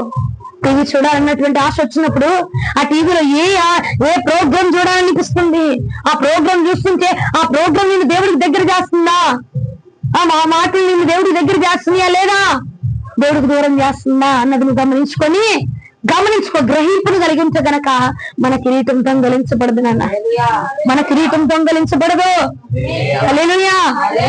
ప్రకృతి సంబంధంలో ఉన్నటువంటి 3వ లక్షణం చెప్తాను చూడండి. యూదా పత్రిక 1వ అధ్యాయం 18వ వచనము. భక్తిహీనమైన దురాశల చొప్పున నడుచు పరిహాసకులుందురని మన ప్రభువైన యేసుక్రీస్తు అపోస్తలులు పూర్వమందు మీతో చెప్పిన మాటలను జ్ఞాపకం చేసుకోండి. 3వ మాట ఏంటిది? ఎవరంట? పరిహాసం చేస్తున్నారు వీళ్ళు. ఎలా వచ్చేస్తాంట్రా నీ కిరీటాన్ని దొంగలించడానికి? నేను బాగా స్ట్రాంగ్ గా ఉన్నా, వారం మందిరానికి వెళ్తున్న, వారం అభిషేకం పొందుకుంటున్నా, వారం ప్రార్థన జీవితాన్ని కలిగినా, ఇంకెట్టు దొంగలిస్తాను నన్ను? వాడికి అవకాశమే లేదు. వాడు ఒకవేళ నన్ను దొంగలించడానికి రాబోతున్నాడు అనుకో, నేను వెంటనే ప్రార్థనలో కూర్చుంటా, అయిపోయిద్దికా అనుకుంటామండి అని అనుకుంటాము. కానీ వాడు అలా వస్తున్నాడు, ప్రకృతి సంబంధిగా వచ్చి పరిహాసము చేసేవాడిని మన దగ్గర తీసుకొస్తున్నాడంట. పరిహాసం చేయడం అంటే ఎగతాళి చేసేవాడిని, ఎగతాళి మాటలు, సైడ్ డైలాగులు, కౌంటర్లు, ఇలాంటి వారిని తీసుకొచ్చి మన దగ్గర పెట్టి మనము కూడా వాటితో ఏకీభవించే విధంగా చేసి, మనము కూడా వాటితో కలిసిపోయి ఉండేలా చేసి, మనము కూడా సైడ్ డైలాగులు వేసే విధంగా చేసి, మనము కూడా ఆ యొక్క ఎగతాళి మాటలు అనే విధముగా చేసి మన భక్తిని వాడు దొంగలిస్తూ ఉన్నాడు. ఏరా నేను చెప్పాను మొన్న, ఏంటిది? లేసమ్మా, ఇప్పుడే లేస్తున్నాను అని అక్క నా దగ్గర. ఈ పక్కనోడు వచ్చి అంటాడు, లేసెందుకు తినో కూర్చొని తిను అంటున్నాడు. ఇదేంటిది? ఇది కౌంటర్లు, ఎగతాళి మాటలు, అపహాస్యపు మాటలు. అవసరమా? పరిహాసం చేసేవాడికి దూరంగా ఉండమని ప్రభు సెలవిస్తున్నాడు. ఏముందండి? 1వ కీర్తనలో ఏముంది? ఉందా లేదా? అపహాస్యం చేసేవాడితో నువ్వు కూర్చోవద్దురా బాబు అన్నాడు. కానీ మనం ఏం చేస్తున్నాం? అపహాస్యకుడినే మనలోని తెచ్చేసుకుంటున్నామండి. మనం కూర్చోట్లా, వాడిని మనలోకి తెచ్చేసుకుంటున్నాం. పరిహాసం చేసేవాడి దగ్గర మనం పోము. మనమే పరిహాసం చేస్తాం, మనమే ఎగతాళి చేస్తాం, మనమే సైడ్ డైలాగ్ వేస్తాం, మనమే కౌంటర్లు వేస్తాం, మనమే చిన్న చూపు చూస్తాం. ఎంత ప్రార్థన చేసి నీకు ఉపయోగం ఏముంది? ఎంత నువ్వు రబ్బర్ షప్పాని ఎగిరి ఎగిరి ఎగిరి ఎగిరి ఆత్మ పొందుకుంటూ కొట్టేసుకున్నా ప్రయోజనం ఏముంది? అంటే ఆల్రెడీ నీ కిరీటం ఇక్కడ దొంగలించి పెట్టింది కదా. పరిహాసం చేసామంటే నీ కిరీటం ఆల్రెడీ పోయింది. ఎగతాళి చేస్తున్నామంటే భక్తి పోయింది అక్కడ. సైడ్ డైలాగ్ వేస్తున్నామంటే భక్తి పోయింది అక్కడ. కౌంటర్ వేస్తున్నామంటే భక్తి ఆల్రెడీ పోయింది. ఇక మనం చేసేదేమి ఆల్రెడీ కోల్పోయాం. ఆల్రెడీ భక్తి పోయింది, ఆల్రెడీ భక్తి పోయింది. ఆల్రెడీ భక్తిని కోల్పోయి ఉన్నటువంటి వారిగా నిరక్షపడ్డాం. సంగమా, పరిహాసకుడు నీ దగ్గరకు వస్తున్నప్పుడు ఎగతాళి చేసేవాడు, ఎగతాళిగా మాట్లాడేవాళ్ళు, కౌంటర్లు వేసేవాళ్ళు, సైడ్ డైలాగులు వేసేవాడు వచ్చి నీ పక్కన కూర్చున్నప్పుడు వాడితో పాటుగా నువ్వు భలే మాట్లాడతావు అక్క, నువ్వు ఉంటే భలే సందడి వచ్చేస్తుంది అక్క, నువ్వు ఉన్నావంటే ఆ ప్లేస్ కే కాలు వచ్చేది, పోలేరా అని అమ్మ సరదా సరదాగా ఉంటది. ఆ సరదా నిన్ను నరకంలో పడేసిద్ది. చిన్నదే. ఆ సరదా మాటలు మనల్ని నరకంలోనికి తోసేస్తాయి. ఆ సరదా మాటలు మనల్ని తీసుకెళ్లి పాపానికి అప్పు చెప్తున్నాయి. ఆ సరదా మాటలు మనల్ని తీసుకెళ్లి మరణానికి అప్పు చెప్తున్నాయి. ఆ సరదా మాటలు మనం తీసుకెళ్లి పతాళానికి అప్పు చెప్తున్నాయి. సంగమా, పరిహాసకుడితో నీకు పొంతనేంటి? నువ్వు ప్రార్థనా పరుడువా పరిహాసకుడిగా? ప్రార్థనా పరుడికి పరిహాసకుడితో సంబంధం ఏంటండి? సైడ్ డైలాగులు వేసేవాడితో సంబంధం ఏంటండి? పరిహాసం చేసేవాడితో సంబంధం ఏంటండి? లేదు కదా. యెషయా గ్రంథము 29వ అధ్యాయం 19-20 వచనాలు ఇలాగ సెలవిస్తుంది చూడండి. యెషయా గ్రంథం 29వ అధ్యాయం 19-20 వచనాలు. యెహోవా యందు దీనులకు కలుగు సంతోషము అధికమగును. మనుష్యుల్లో బీదలు ఇశ్రాయేలు యొక్క పరిశుద్ధ దేవుని యందు ఆనందించెదరు. బలత్కారులు లేకపోవుదురు, పరిహాసకులు నశించెదరు. పరిహాసకులు ఏంటంట? ఏమా, పరిహాసకులు నశించిపోతున్నారంట. ఈ మాట తెలియక ఇప్పుడు ఎన్నో వేల కౌంటర్లు వేస్తామా. ఏమండి, పరిహాసం చేయలేదా మనం? జోకులు వేయడం వేరు, పరిహాసం చేయడం వేరు. జోక్ అంటే నవ్వుకునేది మామూలుగా. నేను వాక్యంలో మిమ్మల్ని అట్టాగా మీ మొహమాల గంభీరమైన మొహాలు నేను చూడలేక జోకులు వేయాలి. చిన్న మాట కొంచెం చిరునవ్వు వస్తుంది కాబట్టి కదండి. అది వేరు. ఎగతాళి చేస్తే ఎలా ఉంటుంది? అవునా? జోకు వేయడం వేరు, ఎగతాళి చేయడం వేరు. పరిహాసము, పరిహాసము అపహేళన చేస్తున్నావు. హేళన చేయడం పరిహాసం అంటే హేళన చేయడం, ఎగతాళి చేయడం. నువ్వు చేయక అట్టంటే నీ దగ్గరకు వచ్చినా చాలా జాగ్రత్తగా ఉండు. వాడి ద్వారా నీకు చేయటం పోయిద్ది. ఏంది ఎక్కర్లా నువ్వు? నేను చేయట్లేదు కదా ప్రభా, ఆడరింది అని అన్నావు అని అంటావేమో. ఒకటి గుర్తుంచుకో, ఆడున్న దగ్గర నువ్వు ఉన్నావు. ఆడేసిన దగ్గరకి నువ్వు నవ్వట్లే అని అనలేదు. కొన్ని నవ్వట్లేదా? నవ్వుతున్నాం కండి అంటే నవ్వులో పాలిభాగస్తులు అయిపోయినట్టేగా. వాడు చేసిన దానిలో పాలిభాగస్తులు అయినట్టేనా లేదా? ఈ పాయింట్ ఎత్తుతాడు అప్పుడు దేవుడు. నేను అనలేదు కదా ప్రభా, దేవులక్క కదా అంది, దేనికైనా నాకు సంబంధం ఏముంది, దేవులక్క అంది అంటావు. అవునా? అప్పుడు దేవుడు ఏమంటాడు?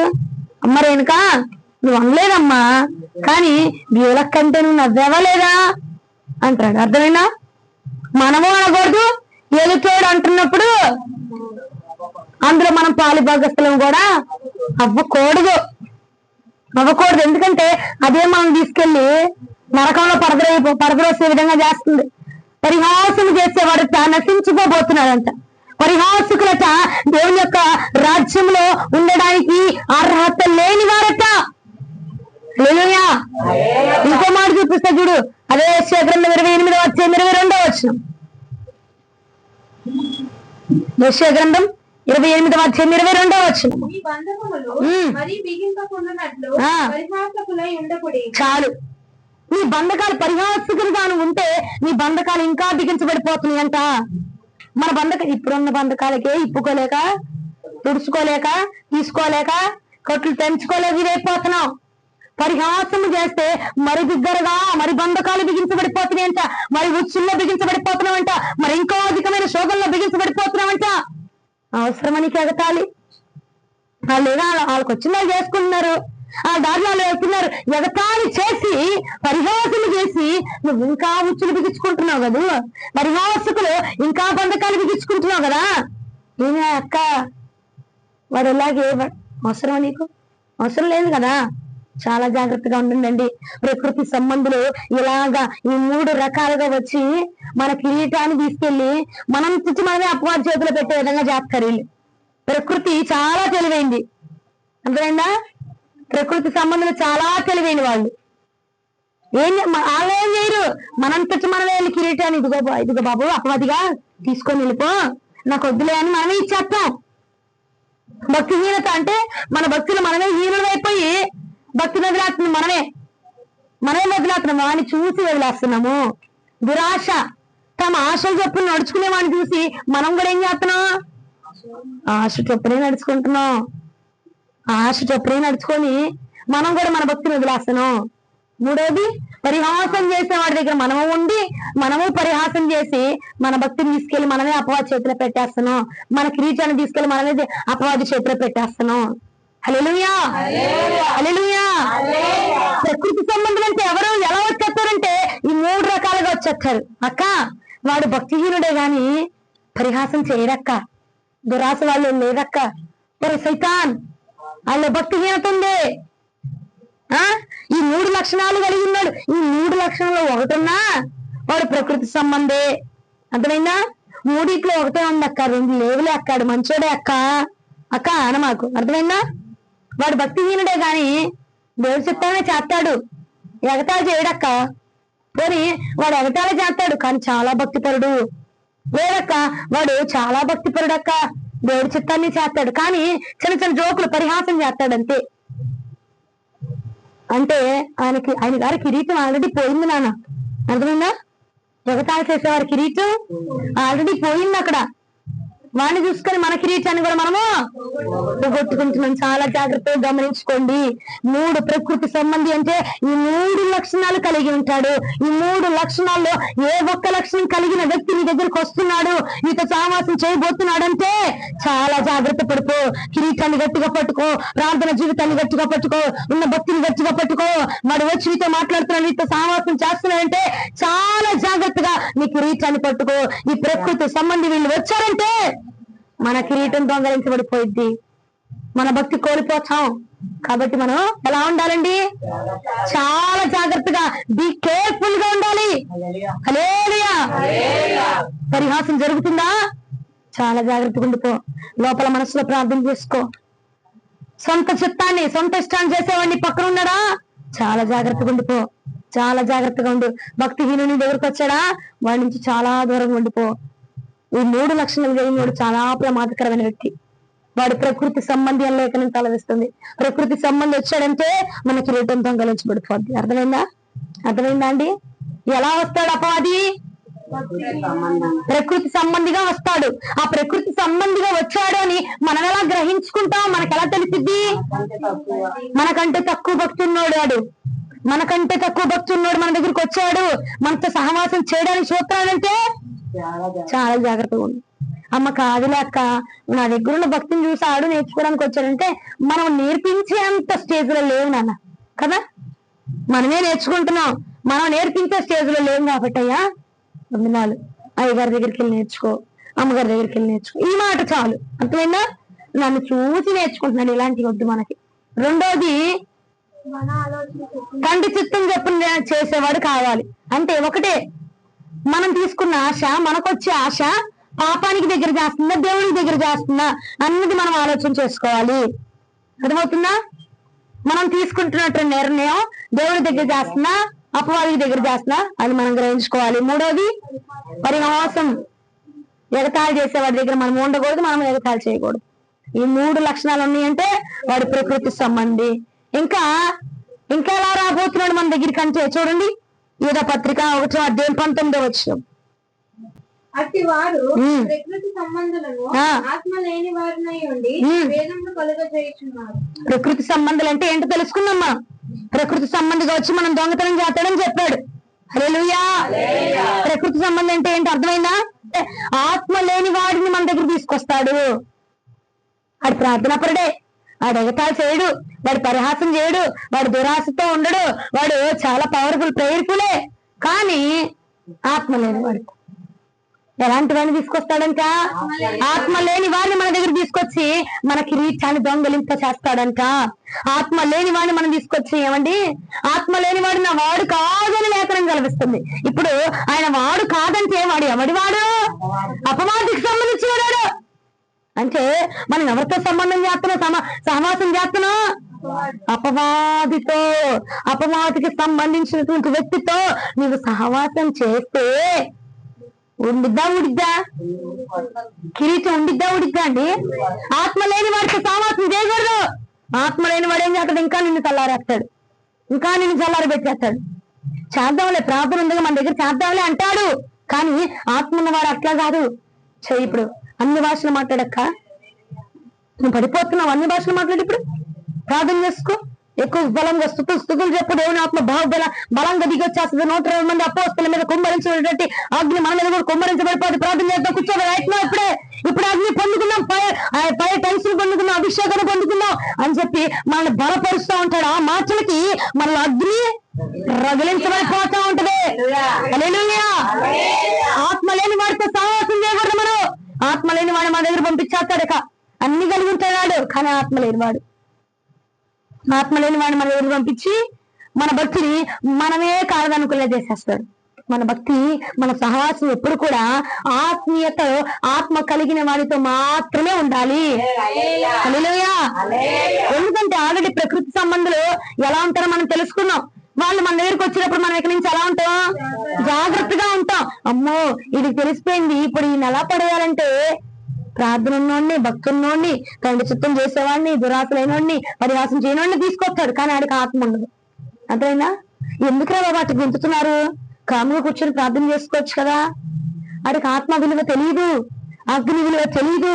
అగ్ని వస్తే అందులో ఉన్నటువంటి స్పెషాలిటీ తెలియదు, అందులో ఉన్నటువంటి అభిషేకం తెలియదు, అందులో ఉన్నటువంటి ఆనందం తెలియదు. వాడికి నోటికొచ్చిందల్లా వాగేస్తాడు. నోటికొచ్చిందల్లా ఏమండి, ఏనుగుల బలం వచ్చిన వాడు గెంతినట్టుగా గెంతుతాడు. ఆత్మ మనల్ని బలపరిచిద్దటండి.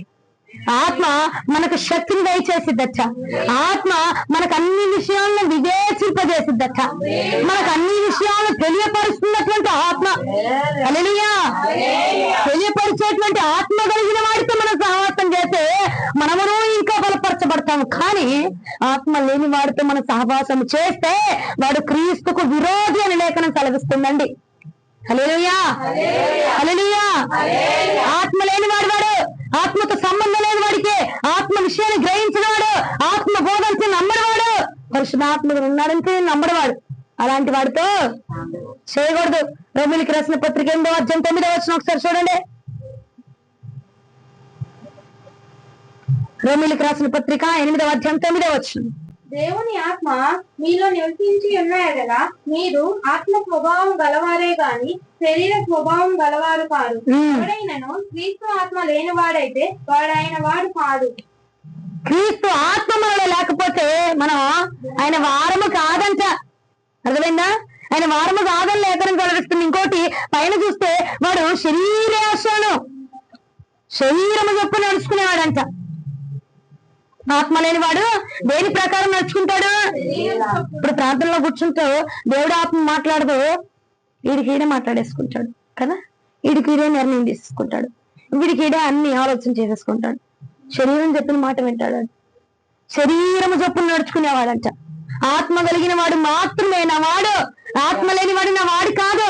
ఆత్మ లేని వాడు శరీరము చెప్పిన మాట ప్రకారంగా నడుచుకునేవాడు ఆత్మ లేని వాడు. ఇప్పుడు మనం శరీరము చెప్పిన మాట ప్రకారంగా నడుచుకోవాలా, ఆత్మ చెప్పిన మాట ప్రకారంగా నడుచుకోవాలా? ఆత్మ చెప్పిన మాట ప్రకారంగా నడుచుకోవాలంటే మనం ఏం కలిగి ఉండాలి? ఆత్మను కలిగి ఉండాలి. మన సహవాసం కూడా ఆత్మ కలిగిన వాడితోనే సహవాసం చేయాలి. అర్థమైందా? మనం మాట్లాడేది కూడా పరిశుద్ధాత్మను కలిగిన వాడితోనే మాట్లాడాలి. మన సహవాసము కూడా పరిశుద్ధాత్మను వెంబడించే వాడితోనే మన సహవాసం ఉండాలి. పరిశుద్ధాత్మతో మాట్లాడే వాడితోనే మనం మాట్లాడాలి. పరిశుద్ధాత్మను వెంబడించే వాడితోనే మనం వెంబడించాలి. పరిశుద్ధాత్మను అనుమతించే వాడి దగ్గరికి మనం వెళ్ళాలి. హల్లెలూయా. ఆత్మతో కనెక్షన్ లేని వాడట శరీరాన్ని నెరవేరుస్తాడట, శరీరాశం నెరవేరుస్తాడంట, శరీరం చెప్పిన మాటలు నెరవేరుస్తాడంట. అలాంటి వాడు దేవుడికి సంబంధించిన వ్యక్తి కాదు. అర్థమైందండి? ఆత్మ లేని వారితో మనం సహవాసము చెయ్యముగాక. చేస్తారా? ఆత్మ లేని వారితో మనం సహవాసం చేయకూడదు. ఆత్మ చెప్పుచున్న మాట ప్రకారంగానే నడుచుకోవాలట. పరిశుద్ధ ఆత్మ చెప్పుచున్న మాట ప్రకారంగానే నడుచుకున్నటువంటి వ్యక్తితో మనము కూడా నడవాలి. హల్లెలూయా. అప్పుడే మనం కూడా పడిపోకుండా జాగ్రత్త పడిపోతామండి. హల్లెలూయా. హల్లెలూయా. ఇంకొక మూడో మాట చూపించి నేను ముగిచ్చేస్తాను. ఎలా వచ్చేస్తున్నాడమ్మా అంటే ప్రకృతి సంబంధిగా వస్తున్నాడని తెలుసుకున్నాం. సో ఇప్పుడు మనం జాగ్రత్తగా ఉంటాం. ఇంకా ఎలా వస్తున్నాడంటే ఆత్మ లేని వాడిగా వస్తున్నాడని తెలిసింది కాబట్టి మనం జాగ్రత్తగా ఉంటామో ఉండవా? లేదంటే ఇంటికి వెళ్ళగానే ఎక్కడ వేసిన గొంగలు అట్లయినా ఆత్మ లేని వాడితో సహవాసం చేయకూడదు. ఆత్మను వివేచింపని వాడితో సహవాసం చేయకూడదు. ఎవరైతే పరిశుద్ధాత్మతో కనెక్ట్ అయి ఉంటారో వాళ్ళతోనే మనం కనెక్ట్ అయి ఉండాలి. ఓకేనండి? మనం మాట్లాడే వాళ్ళు కూడా పరిశుద్ధాత్మను పొందుకున్నారా లేదా? ఏమండి, అపోస్తలుడైన పౌలయ్య ఓ ప్రాంతానికి వెళ్ళినప్పుడు ఏమని ప్రశ్నించాడు? మీరు పరిశుద్ధాత్మను పొందిదిరా? ఏరా బాగున్నారా, చక్కగా ఉన్నారా, చూసి చాలా కాలం అయిపోయింది అంటలా. హలో, ఎక్స్క్యూజ్ మీ, మీరు పరిశుద్ధాత్మను పొందిన వారేనా? పరిశుద్ధాత్మతో సహవాసం చేసే వ్యక్తులేనా? పరిశుద్ధాత్మ అనుభవం తెలిసిన వ్యక్తులేనా అని అడుగుతున్నాడు. అర్థమైందండి? అంటే వాళ్ళతోనే మేము మాట్లాడతాం, వారితోనే మా సహవాసం. పరిశుద్ధాత్మ లేకపోతే మన సహవాసం కుదరదయ్యా. పరిశుద్ధాత్ముడు ఉన్నాడనుకో, ఇటు నుంచి అగ్ని వచ్చింది, ఇటు నుంచి అగ్ని వచ్చింది. ఈ అగ్ని రాబెట్టబడి ఇంకా బలమైన మహా అగ్నిగా రగిలిపోద్ది. కాబట్టి నీలోనూ అగ్ని ఉండాలి, నాలోనూ అగ్ని ఉండాలి. నీలోనూ ఆత్మ ఉండాలి, నాలోనూ ఆత్మ ఉండాలి. అప్పుడే ఇంకా రేపబడుతూ ఉంటదన్నమాట. నేను రగిలిపోయి నువ్వు నీళ్ళు కలుగుతా ఉంటే ఇది పని చేసే పని కాదయ్యా, ఈ ప్రక్రియ పని చేసేది కాదు. కాబట్టి నీకు ఆత్మ ఉందా లేదా? ముఖాముఖి అడిగేస్తున్నాడు పౌలయ్య. హల్లెలూయా. అర్థమైందా? నీ సల్లారికి పెట్టేవాడు నువ్వు కూడా సల్లారిపోతావు. రగిలేవాడు రావాలి నీతో. రగిలేవాడితో సహవాసం చేయాలి. ఎప్పుడు ప్రాంతంలో ఉండేవాడితో మనం సహవాసం చేయాలి. అప్పుడే మనము రగిలించబడతాం, అప్పుడే మనము బలపరచబడతాం, అప్పుడే మనము అంటించబడతాము. హల్లెలూయా. మూడో లక్షణం, మూడో విధంగా ఎలా రాబోతున్నాడంట? ఏదో పత్రిక 1వ అధ్యాయం 19వ వచనం ఒకసారి ధ్యానం చేద్దాం. అట్టి వారు ప్రకృతి సంబంధులను ఆత్మ లేని వారినై ఉండి భేదమును కలుగజేయుచున్నారు. మూడో లక్షణం ఏంటిదంట? ఎట్టా వస్తున్నాడంట మన మధ్యలోనికి? భేదం కలగజేసే వ్యక్తిగా వస్తున్నాడంట. ముందు బానే ఉంటాడు వీడు ఎలాంటి వాడంటే మహాముదురు. వీడు ఎలా వస్తాడంటే ప్రకృతి సంబంధం నుంచి మనం తప్పించుకోవచ్చు, ఆత్మ లేని వాడి దగ్గర నుంచి మనం తప్పించుకోవచ్చు. కానీ వీడి దగ్గర చాలా జాగ్రత్తగా ఉండాలి. వీడి దగ్గర తప్పించుకోవచ్చు, కానీ కొంచెం కష్టం. ఏమండి, వీడు బానే ఉంటాడు, ఏం చేయడు, ఏమండు, నిన్ను బానే అంటాడు. ఫస్ట్ ఆఫ్ ఆల్ నీకు తనకి భేదాన్ని చూపిస్తాడు. అరే నేనంత పాపాత్ముండ్రా, నువ్వెంత ప్రార్థన పరుడివి, అసలు నీలాంటాడు నాకు పరిచయం అవడం నా అదృష్టం. కానీ దేవుడు నిన్ను నాకు బల ఇచ్చాడు, నీలాంటి ప్రార్థన పరుడిని నేను కలిగి ఉన్నాను, అసలు దేవుడు నిజంగా చాలా మంచివాడురా అని చెప్పి నిన్ను ఫస్ట్ ఎత్తేస్తాడు. బానే ఉంటది. అటు తరువాత ఇప్పుడు ఎవరెవరికి బాధం చూపించాడు? నీకు వాడికి బాధం చూపించాడు. ఇప్పుడు ఎవరెవరికి బాధం చూపిస్తాడంటే నీ పక్కన ఉంది అక్క, చర్చికి వచ్చి నీతో పాటు చప్పట్లు కొట్టిద్ది అక్క. ఆ అక్కకి నీకు, ఆ చెల్లికి నీకు, ఆ అన్నయ్యకి నీకు, ఆ తమ్ముడికి నీకు ఏం చూపించింది? అరే వాడేంట్రా, నువ్వు బాగా పాడతావు, నువ్వు బాగా ప్రార్థన చేస్తావు, వాడేంటి అలాంటి వాడున్నాడు నీ పక్కన, అలాంటి వాళ్ళ పక్కన నువ్వు వచ్చా మాకు, అలాంటి వాళ్ళతో నువ్వు సహవాసం చేయబాకు. ఇప్పుడు ఎవరెవరికి భేదం కలిగింది? నీకు అతనికి భేదం కలిగించింది, నీకు నీ పక్కన ఉన్న వ్యక్తి కలిగించింది. ఇప్పుడు వాడు ఏం చేస్తాడంటే అలాంటి వాడికి నీకు సంబంధం ఏంటి? నువ్వు చాలా గ్రేట్, నువ్వు చాలా తోపు, నువ్వు చాలా తురుము, నువ్వు చాలా బలిష్ఠుడు, నువ్వు చాలా ప్రార్థన పరుడు, నువ్వు చాలా సమర్పణ ప్రతిష్ఠిత వైరాగ్యం కలిగినోడురా బాబు, అట్లాంటి వాడితే అక్కడ కూర్చుని వెంటి అంటాడు. అప్పుడు నువ్వేం చేస్తావు? నిజమే కదా, నీ గ్రేట్, నువ్వు గ్రేట్ అన్న ఫీలింగ్ నీకు వచ్చేవాడిని కొంచెం పెడతామా? కొంచెం చిన్నపాటిగా దూరం పెడతాం. తర్వాత ఇప్పుడు ఈ భేదం చూపించాడు. ఇప్పుడు ఇంకో భేదం లెవెల్, ఎక్స్ట్రాడినరీ లెవెల్కి వచ్చేసి నీకు పాస్టర్ గారికి, మనకి పాస్టర్ మనకి భేదం చూపిస్తాడు. అవసరమా? అవతల నువ్వు తిట్లు తినడం అవసరమా? అవత అనిపించుకోవడం అవసరమా? చేసి కూడా తిట్లు తినడం అవసరమా? ఏం పుట్టించాడు? అప్పుడు నీకేమనిపించింది ఆ మాట అనగానే? అవును, నిజంగా అవసరమా? అవసరమైతే ఇంట్లో కూర్చొని చిన్నపాటి ప్రార్థన చేసుకుంటాను, వాక్యం తీసి చదువుకుంటాను, చాలు. ఎట్టగొట్ట భక్తులు కొనసాగించుకుంటా వెళ్తేనే ఏంటి, ఇంట్లో కూర్చొని యూట్యూబ్ పెట్టుకుంటూ బోల్డ్ అని ప్రసంగాలు విని చేసుకుంటా. పాస్టర్ గారి దగ్గరికి వెళ్తేనే ఇద్దండి, పాస్టర్ గారి దగ్గరికి వెళ్తేనే ఇద్దండి, సంఘానికి వెళ్తేనే ఇద్దండి. మేము చేసుకుంటాం ప్రార్థన, మా భక్తి కాపాడుకుంటాం. ఇంట్లో కూర్చొని చక్కగా ప్రార్థనలో ఉంటాము, ఇంట్లో కూర్చొని చాలా ప్రార్థన పరంగా మేము కొనసాగించబడతాం. ఒంటరిగా మేము చేసుకోలేమేంటి? ఎవరికి భాగం కలిగింది? నీకు పాస్టర్ గారికి, నీకు పాస్టర్లకి, నీకు సంఘ విశ్వాసులకు వాడు భేదాన్ని కలగజేసేస్తాడు. అర్థమైందండి? ఇలాంటి వ్యక్తి వస్తాడు, ఇలాంటి వ్యక్తి వచ్చి నీకు నీ పక్కన వాళ్ళకి భేదాన్ని చూపిస్తాడు. ఇంకా ఎలాంటి భేదం చూపిస్తాడు అంటే సామెతల గ్రంథం 17వ అధ్యాయం 9వ వచనం. ప్రేమను వృద్ధి చేయగోరువాడు తప్పితములు దాచిపెట్టును, జరిగిన సంగతి మాటి మాటికి ఎత్తువాడు మిత్రభేద. వీడు ఎలాంటి భేదాన్ని చూపిస్తాడంటే, అక్క వీళ్ళక్క నువ్వు నిన్న రాలేదు, ఇవాళ చూడు ఎన్ని మాటలు అనేసి, ఇవాళ నిన్ను రాలేదు కదా, నిన్న బ్లెస్ అక్క నిన్ను బోలెడని మాటలు తెచ్చింది, అలాంటిది ఇవలాంటిది అవన్నీ చేసిద్ది ఇది చేసిద్ది అని చెప్పి నిన్ను తిట్టింది అని ఎవరికి భేదం చూపిస్తుంది? ఇప్పుడు ఎవరెవరికి మధ్యలో గొడవలు చెప్తుంది, ఎవరెవరికి మధ్యలో విరోధాలు రేపుతుంది? నీకు నాకు మధ్యలో. లేదంటే ఆ వ్యక్తి, మనం మాట్లాడుకుంటున్నటువంటి వ్యక్తి మన దగ్గర లేనప్పుడు ఆ వ్యక్తి గురించి మాట్లాడే అర్హత లేదు. అర్థమైందా? లేదండి. ఒకవేళ మాట్లాడుకున్న మంచిగా మాట్లాడుకో. ఇక్కడ సామెతల గ్రంథంలో అంటున్నాడు, ప్రేమ చూపించేవాడంట ఏం చేస్తాడంట? దాచి పెడతాడంట. తిట్టిందైనా కొట్టిందైనా తిట్టినే నువ్వు విన్నావు కాబట్టి నేను ఇంకొక ఆమె తిట్టాను, నువ్వేం చేయాలి? ఇప్పుడు నేను తిట్టానంటే నా మనసుకు బాధ కలిగింది కాబట్టి నేను తిడతాను, అవునా? అయ్యా ఈ దాసరాల మనసుకు బాధ కలిగిందయ్యా, బాధ కలిగేలా అక్కంది క్షమించయ్యా, అయ్యా అక్క కూడా అలా ఉంటుందేమో, అయ్యా అక్కని క్షమించయ్యా, అక్కని సరిచే. నువ్వు విన్నదాన్ని నువ్వేం చేయాలి? ప్రార్థన చేయాలి. తప్పును కప్పు పెట్టాలా? తప్పును బాహాటముగా బహిరంగంగా వివరించేవాడు కావచ్చా, భేదాలు చూపించేవాడు కావచ్చా? దాచిపెట్టుకోవాలి. ఇప్పుడు వచ్చి నీకు చెప్పిద్దమ్మా, నేను అనింది నీకు వచ్చి చెప్పిద్ది. అప్పుడు నీలో నా మీద ఏమి రేగిద్ది? కోపం రేగిపోద్ది, పగ రేగిపోద్ది. ఆ కోపాన్ని బయటికి చూపిస్తావా? చూపివో. బయటికి లోపలికి కోపం ఉన్నా బయటికి ఎలా ఉంటాం?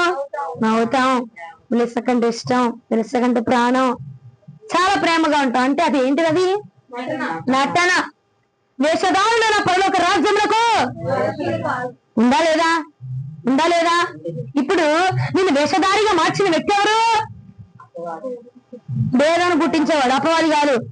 ఏ భేదం పుట్టించి నిన్ను తిట్టిన మాట వచ్చి తీసుకొచ్చి నీకు చెప్పాడు చూసావా, వాడు. నువ్వు ఒకసారి ఇట్రా. ఇప్పుడు ఏముంది నేను ఏమి ముందు దేవులక్కని తిడితే వినింది కాబట్టి ఈవిడ ఏం చేయాలి? ప్రార్థన చేసుకొని, అయ్యా బ్లెస్ అక్క అలా తిట్టిందంటే దేవులక్క బాధ పెట్టిందేమో అని బ్లెస్ అక్క కోసం చేయాలి. దేవులక్క అలా ఉంది, అయ్యా దేవులక్క మార్చాయని దేవులక్క కోసం చేయాలి. అంతేగాని ఇక్కడ వేసేసి అక్కడ పోయేసి అని చెవులో చెప్పకూడదు. పోనీ ఇంటికి వెళ్ళాక బిగ్గరగైనా నేను తిట్టింది, నిన్ను అరిసిందని ఈవిడెళ్ళి ఆమెకి చెప్పచ్చా? చెప్పకూడదు. అర్థమైంది? ఇప్పుడు చెప్పింది అనుకో, నీకు నా మీద ఏమైపోద్ది? ద్వేషం పెరిగిపోద్ది. ఇప్పుడు ఆ ద్వేషాన్ని కలిగి నువ్వు నటించేలా చేసింది ఎవరు? భేదం పుట్టించినటువంటి వ్యక్తి, అవునా? తిట్టిందాన్ని నేనే బానే ఉన్నా, తిట్టించుకుని నువ్వు బానే ఉన్నావు, మధ్యలో ఏంది భేదము కలిగించే వ్యక్తి. ఆ భేదం కలిగించే వ్యక్తి నిన్ను వేషధారణలోనికి మార్చి నువ్వు పరలోక రాజ్యానికి వెళ్లకుండా అర్హత లేకుండా చేసే వ్యక్తిగా మార్చబడిపోయింది. అర్థమైందా? ఈమె వెళ్ళి చెప్పింది, చిన్నపాటి ఆమె మీద ఉన్న ప్రేమతోనే వెళ్ళి చెప్పింది. కానీ ఈమెకు తెలియదు కదా ఏ విషయం. అరే ఈమెకి వెళ్ళి చెప్పాననుకో, ఆమె పరలోక రాజ్యానికి వెళ్లకుండా నేను చేసేస్తున్నాను అన్న విషయం తెలియక చెప్పింది కదండి. ఇంక చాలు వెళ్ళి కూర్చో. తెలియక వెళ్ళిపోయి తెలియక ఏం చేసింది అని చెప్పింది. కానీ ఇండైరెక్ట్ గానో డైరెక్ట్ గానో నువ్వు పరలోక రాజ్యానికి వెళ్లకుండా చేసింది ఎవరు? ఆవిడ ఇద్దా లేదా? భేదం కలిగించిన వ్యక్తి ఇద్దా లేదా? అంటే ఇన్ని రోజులు మనం ఎవరితో ఎంతమందిని పరలోక రాజ్యానికి వెళ్ళనివ్వకుండా భేదములు పుట్టించేటువంటి మాటలు చెప్పాం. ఆలోచించు. అర్థమైందా? ఇప్పుడు అర్థమైందా క్లియర్ గా? ఎంతమందికి చెప్పుంటాం భేదాలు, ఎంతమంది మధ్యలో పుట్టించాం. వాళ్ళు ఎంతమంది వాళ్ళ దగ్గరికి వచ్చి నటించి పరలోక రాజ్యానికి వారసులు కాకుండా ఎంతమంది పోయారు? చాలా మంది, ఎంతో మందికి మనం భేదాలు పుట్టించే మాటలు చెప్పాం. అర్థమైందా అండి? భేదములు కలిగించేవాడు వీడితో చాలా జాగ్రత్తగా ఉండాలి.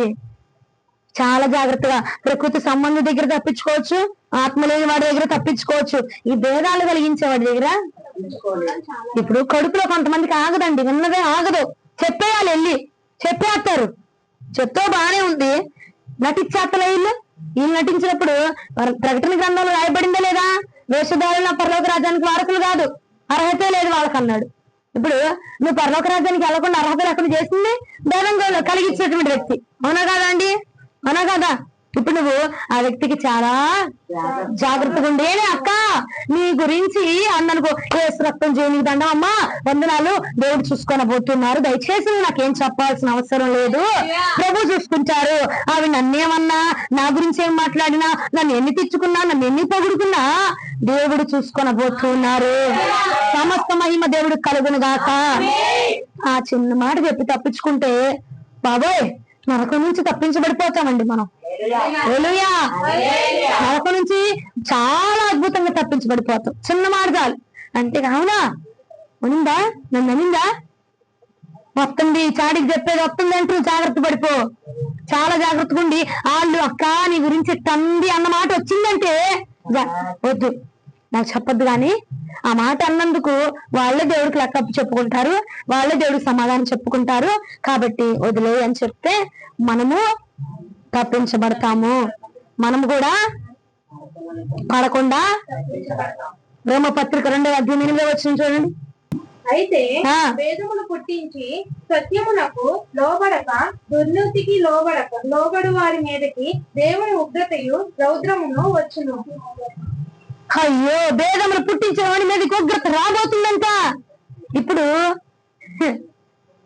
ఏమండి, నువ్వు విన్నావు కాబట్టి నువ్వు పరలోకంలో లేవని నువ్వు బాధపడుతున్నావు. ఇప్పుడు చెప్పినవాడికి కూడా ఉందా లేదా? భేదాలు పుట్టించేవాడికి కూడా ఉందా లేదా? అక్క ఇస్తా అన్నారే అన్నోడికి కూడా ఉందంట.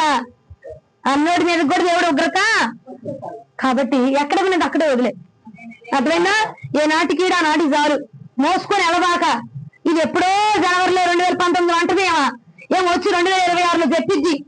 ఇన్ని సంవత్సరాలు మోసుకు తెచ్చావు, ఏ నాటికి ఆ నాటికి కావాలని ప్రభు చెప్తుంటే ఎందుకు అన్న మాటలు మోసుకోవచ్చును? ఇక్కడ అంటే ఇక్కడ విజయవాడ అంటే కన్యాకుమారి నుంచి, కాశ్మీర్ నుంచి కన్యాకుమారి వరకు మోసుకొని పోతారు మాటలు. ఏమే అక్క వెంటనే పోరు, ప్రార్థన అవగానే ఏమే అక్క వెళ్ళిపోతాయి. మోసుకొని ఎన్ని మాటలు మోసుకొని ఎంతమంది మధ్యలో భేదాలు కలిగించి దేవుని ఉగ్రతకు పాల్పడుతున్నావు. భేదాలు పుట్టించినా ఉగ్రత మన మీదకి దిగి వస్తుందంట. ఈ సంగమా, అంతకి మీకు డౌట్ ఉంటే రోమపత్రిక 2:8 చదువుకోండి. భేదాలు పుట్టించేవాడి మీదకి దేవుని ఉగ్రత దిగి రాబోతుందని లేఖనం సెలవిస్తుంది. ఎంతమంది మధ్యలో భేదాలు పుట్టించావు, ఎక్కడ ఉన్న మాటలు అక్కడ విడిచిపెట్టకుండా వాటిని సంవత్సరాల తరబడి మోసుకొని పోయి వాళ్ళకి వీళ్ళకి మధ్యలో భేదాలు పుట్టించి మధ్యవర్తులను నిలబడిపోయి నేను మధ్యవర్తిని అని యాక్టింగ్ చేస్తున్నావు చూడు, ఆ మధ్యవర్తి మీదకే ఉగ్రత దిగి రాబోతుందని దేవుడి వాక్యం సెలవిస్తుంది యొక్క రాత్రి కాలం అది. హల్లెలూయా. కాబట్టి ఇక నుంచి భేదములు పుట్టించకుండా ఉందుము గాక, పుట్టించేవాడికి దూరంగా ఉందుము గాక. హల్లెలూయా. ఇప్పుడు మనం ఏం చేయాలండి? ఏం చేయాలి? అపవాది మన దగ్గరికి 3 రకాలుగా వస్తున్నాడు. ఏం 3 రకాలు చెప్తారా? ప్రకృతి సంబంధి. మీరు చెప్పండి నాన్న. ప్రకృతి సంబంధం,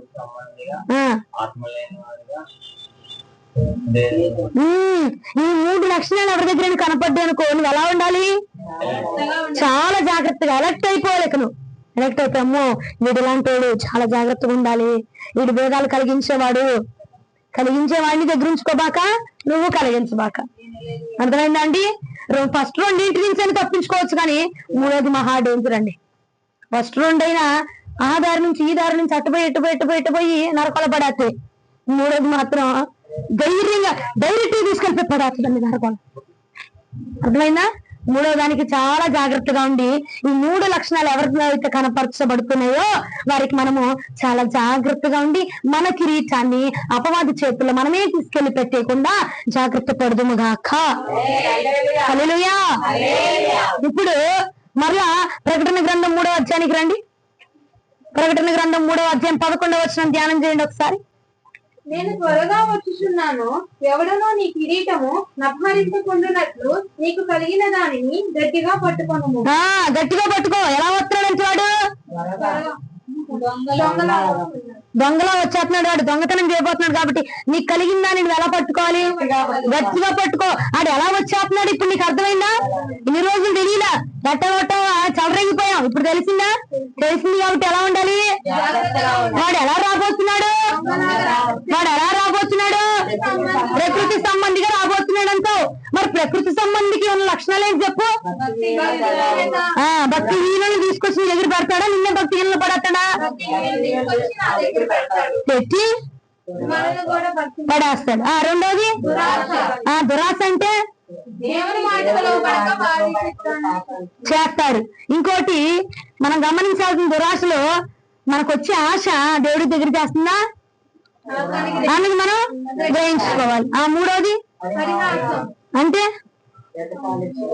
ఎగతాళి చేయడం. అలాంటి వారికి మనం వీళ్ళు ప్రకృతి సంబంధులు. అర్థమైందా? ప్రకృతి సంబంధులు 3 లక్షణాలు కలిగినాడు ఎవరైనా వస్తాడంటే చాలా జాగ్రత్తగా అలర్ట్ అయిపోవాలి. మన భక్తిని చాలా భద్రంగా పట్టుకోవాలి. చాలా భద్రంగా, చాలా స్ట్రిక్ట్ గా.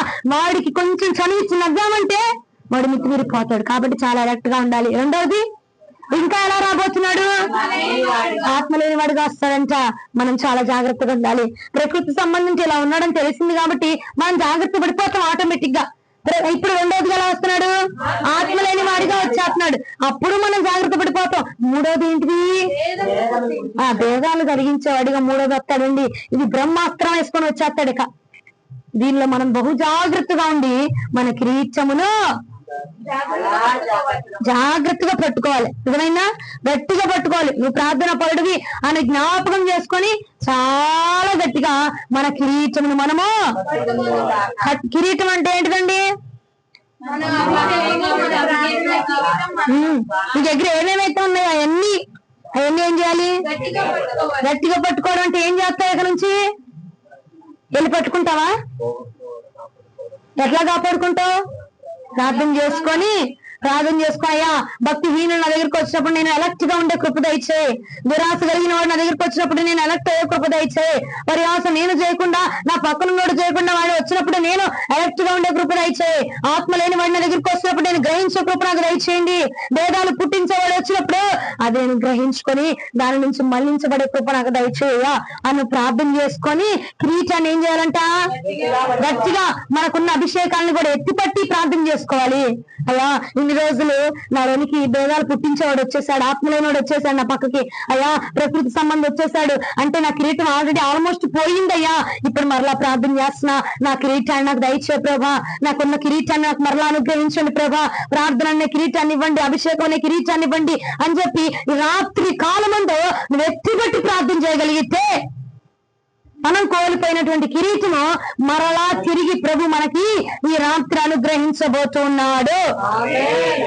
హల్లెలూయా. అందరి దగ్గర మీ కిరీటాలు ఉన్నాయా? ఉన్నారా? ప్రార్థన ఇంతకు ముందు ప్రార్థనే ఉందా? ఇంతకుముందు భక్తి ఉందా? ఇంతకుముందు ఇంట్రెస్ట్ ఉందా? ఇంతకుముందు పరిచయలో చూపించిన ఉందా అంటే పోయిందా లేదా? పోయిందా? నువ్వేం చేయాలి?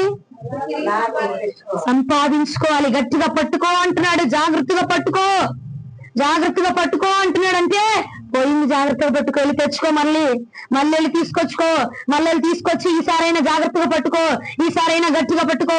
ప్రార్థనలో కూర్చోయా, నా అభిషేకం పోయింది, నా ప్రార్థన జీవితం పోయింది, నా సమర్పణ పోయింది, నా వైరాగ్యం పోయింది, నా భక్తి పోయిందయ్యా అని చెప్పి ప్రార్థనలో కూర్చొని ఈసారైనా గట్టిగా పట్టుకొని ఇక మీదకి వీళ్ళు వచ్చినప్పుడు జాగ్రత్తగా ఉండు. హల్లెలూయా. అర్థమైందా? మన కిరీటం జాగ్రత్తగా ఉండాలంటే, మన భక్తి జాగ్రత్తగా ఉండాలంటే ఈ ముగ్గురు దగ్గర మనం జాగ్రత్తగా ఉండాలి. అర్థమైందా? మన కిరీటం జాగ్రత్త పడాలంటే ఈ ముగ్గురు దగ్గర. ఎవరెవరు ఆ ముగ్గురు? లాస్ట్ ఒకసారి చెప్పండి. ఈ ముగ్గురు వస్తున్నారంటే మనం చాలా అలర్ట్ అయిపోతే మనం కూడా ప్రభు దగ్గర చాలా అలర్ట్ గా, చాలా జాగ్రత్తగా, చాలా భద్రంగా ఉండబోతున్నాము. హల్లెలూయా. వాక్యం ప్రభు మన ఎన్నికల్లో దీవించును గాక. 30, 60, 100గా బ్లెస్ చేయను గాక. ప్రార్థన చేద్దాం.